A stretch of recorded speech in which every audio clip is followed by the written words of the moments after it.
So we've got a pretty little energy diagram of a two-step process for the destruction of ozone with monatomic chlorine in the upper atmosphere. The first step, step one, is going to involve the monatomic chlorine smashing into the ozone, a bimolecular collision. In order to do that, it's going to have to travel up, and because you're forcing these two atoms together to make a bond, you've got to get up to our activation energy, which is right there. That's an endothermic process. And as you can see, the height of this indicates the level of potential energy. Once they get up here, then they have a possibility, if the orientation of the collision is correct, then they can roll downhill to make our products, diatomic oxygen and OCl.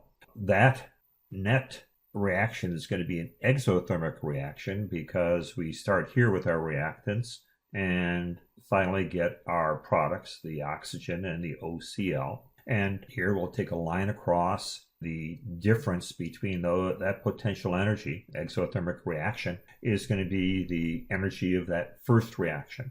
We now have our new products, as the monatomic chlorine and ozone have been changed to OCl, and that OCl is going to find another ozone to react with. Here we'll take our OCl, smashing together to make a activated complex again, but here it's not nearly as difficult to get up this hill as our previous hill. This one took quite a bit of energy to get here. If you've got that much energy, going up this one's like nothing.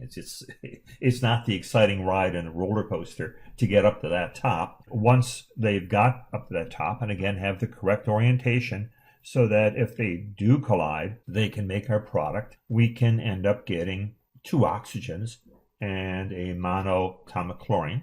And the energy for that reaction is also going to be exothermic, as we have a net change from our reactants to our products.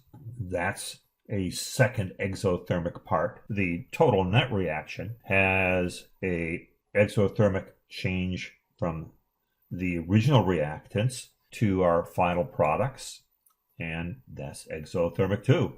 So there we go. We've got our easy, fast step. Excuse me, not easy. This is the tough one, getting uphill. This is the difficult rate determining step, because most collisions aren't going to manage to get up there. Only a few will.